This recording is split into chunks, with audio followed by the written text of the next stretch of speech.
다음은 이제 시냅스 연접입니다. 자, 지금까지 배운 걸 한번 쭉 이제 설명을 해보면, 만약에 신경 조직에서의 기본 단위를 뉴런이라고 얘기를 했고, 뉴런의 구조와 기능 또 분류를 했습니다. 그리고 두 번째로는 신경세포에서 발생한 자극에 대한 신호를 어떻게 전달하느냐. 그리고 첫 번째로는 신경 조직에 대해서 얘기를 했고, 두 번째로는 이제 안정막 전이에 대해서 얘기를 했고, 세 번째로는 활동 전이에 대해서 이야기를 했습니다. 이제 그 활동 전이가, 그리고 이제 네 번째는 이제 전도 방법에 대해서 얘기를 했고요. 지금 이제 하려고 하는 것은 이렇게 전도된 활동 전이가 다른 신경세포로 어떻게 전달되는가, 그 이야기를 하려고 하는 건데요. A라고 하는 신경세포와 B라고 하는 신경세포가 연결된 부위, 이것을 시냅스라고 얘기를 한다고 말씀을 드렸고, 지금 이 부분에 대해서 이야기를 하려고 하는 겁니다. 자, 시냅스의 개요입니다. 신경세포의 축삭이 이웃하고 있는 또 다른 신경세포나 근육 또는 생과 같은 효과기와 맞닿아 있는 구조를 시냅스라고 얘기를 하고요. 시냅스는 크게, 요게 이제 시냅스거든요. 시냅스는 크게 어떤 구조로 되어 있냐면, 시냅스, 연접 이전 막, 연접 이전 종말과 연접 이후 막, 그렇죠? 이해하죠? 연접 이후 막, 그리고 연접 이전 막과 연접 이후 막 사이의 간격, 이렇게 세 개로 구성이 되어 있습니다. 그래서 연접 이전 종말, 연접 틈새, 연접 이후 막, 이렇게 세 부분으로 구성이 되어 있습니다. 축삭의 끝부분은 연접 이전 종말을 형성한다. 축삭의 끝부분, 종말 단추는 연접 이전 종말을 형성하고요. 가지 돌깃 또는 효과기 세포의 세포막을 연접 이후막, 이게 이제 근육세포라고 하면 근육세포가 연접 이후막이 되겠죠. 연접 이전과 연접 이후막 사이의 공간을 연접 틈새, 시냅틱 크래프트라고 이야기를 한다라고 합니다. 다음, 연접 이전막, 종말 단추, 이것을 얘기하는 겁니다. 이것은 어떤 그림을 이해할 수 있냐면, 이런 그림에서 지금 이 부분을 얘기하는 겁니다. 연접 이전막은 보통 엑손 터미널 버텀이 된다. 터미널 버텀에서 베지클, 이 안에는 뭐가 있다 그랬어요? 소포체가 있다라고 얘기를 했습니다. 연접 소포라고 얘기를 하고요. 이 연접 소포 안에는 신경 전달 물질, 여기 보면 이런 신경 전달 물질이 들어있는 것을 볼 수가 있습니다. 자, 시냅스에서의 신호 전달 과정을 한번 살펴보도록 하겠습니다. 먼저 축삭에서의 액션 포텐셜, 즉 활동 전이가 어떻게 전달이 되나요? 국소 전위 형태로, 만약에 이제 마이에린 시트 같으면 도약 전도해서 세포체 쪽에서 종말 단추 쪽으로 오는 거니까 정방향 전도가 되겠죠.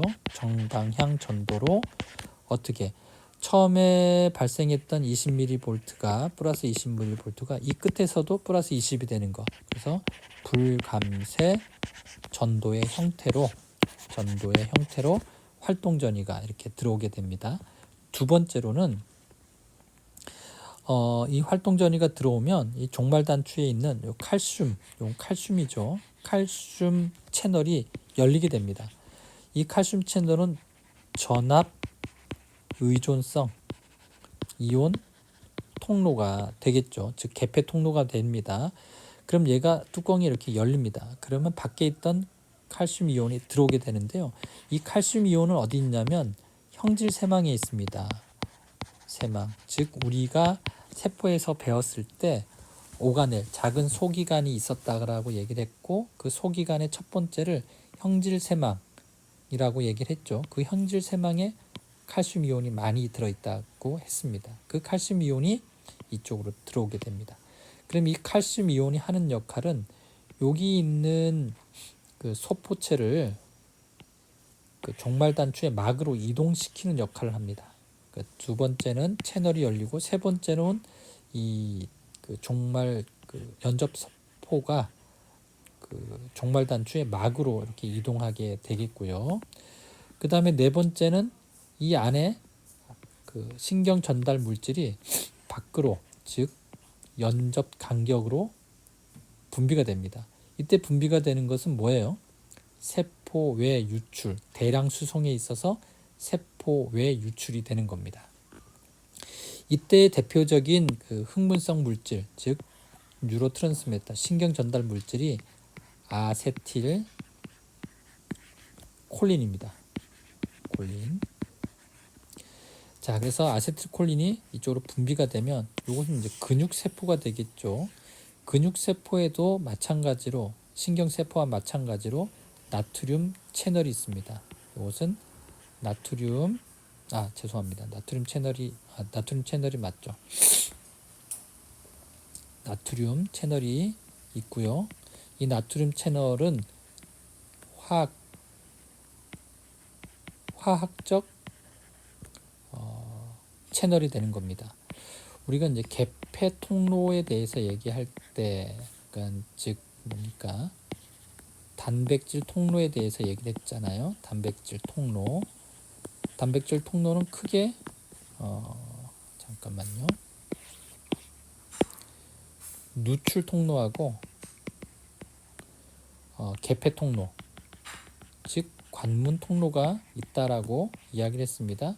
관문 통로도 여러 가지 종류가 있었죠. 첫 번째는 압력에 의한 거, 기계적 압력에 의한 거. 두 번째로는 전압에 의한 거. 세 번째로는 화학적 신호에 의한 거. 이렇게 세 개가 있다라고 얘기를 했습니다. 이때 여기서의 이 관문 통로는 바로 화학적 통로가 되는 겁니다. 자, 그래서 아세틸콜린이 분비가 되면 아세틸콜린은 아세테이트하고 뭘로 분리가 되냐면 콜린으로 이제 분리가 됩니다. 그 전에 아세틸콜린이 여기에 이렇게 붙습니다. 아세틸콜린이. 그럼 아세틸콜린이 붙으면서 여기 있는 나트륨 채널, 여기 나트륨 채널이라고 얘기했죠. 나트륨 채널이 열립니다. 그러면 나트륨 채널 안으로 밖에 있는 나트륨 이온이 이 안으로 들어오게 됩니다. 나트륨 이온이. 그러면 이게 근육세포 밖이 되겠고 근육세포 안이 되겠죠. 나트륨 채널이 열리고 밖에 있던 나트륨 이온이 들어오니까 근육세포 안이 마이너스였던 게 어떻게 플러스로 탈분극되죠. 그러면서 근육이 흥분되는 겁니다. 흥분된다라는 것은 근육이 수축이 된다라고 하는 말이겠죠. 그래서 비로소 자극에 대한 반응이 나타나는 겁니다. 그리고 그 이후에는 이 아세틸콜린이 아세테이트와 콜린으로 분리가 되고 이 콜린은 다시 이 안으로 다시 들어가서 이렇게 다시 이 종말단추 안으로 흡수가 되게 됩니다. 그러면 나중에 얘기하겠지만 여기 밖에 있는 아세테이트와 여기 방금 들어온 콜린이 결합을 해서 다시 아세틸콜린이 되어서 이 소포체 안으로 들어가게 되고 이것이 반복되게 되는 겁니다. 자, 그러한 내용들이 여기 이렇게 적혀 있으니까 여러분들이 한번 살펴보시기 바라겠습니다. 정리를 하면 다음과 같습니다. 정리를 해볼까요? 1번, 자, 활동 전이가 들어온다.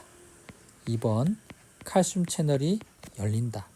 3번, 이 연접 소포가 이동을 한다. 어디로? 종말단추 막으로. 4번, 세포의 유출을 통해서 신경 전달 물질인 아세틸 콜린이 분비가 된다. 5번째, 이 아세틸콜린이 근육 세포막에 있는 화학적 관문 통로, 나트륨 관문 통로에 결합을 한다.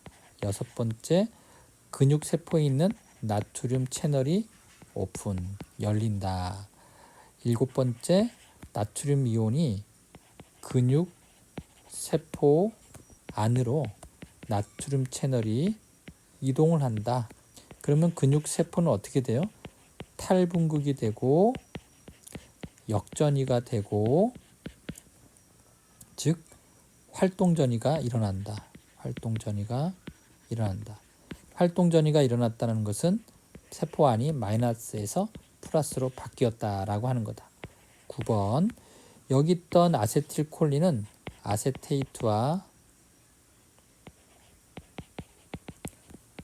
콜린으로 분리가 된다.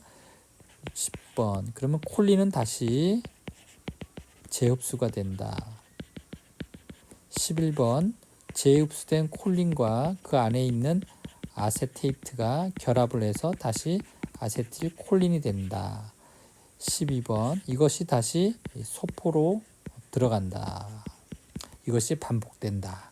이렇게 이해를 하시면 되겠습니다. 그래서 결론적으로 A라고 하는 신경세포에서 B라고 하는 근육세포로 화학적인 채널을 통해서 화학적인 방법으로 신호를 전달해 준다 또는 주었다, 이렇게 이해를 하시면 되겠습니다. 요약을 했고요, 정리를 했습니다. 자, 여러분 수고하셨습니다.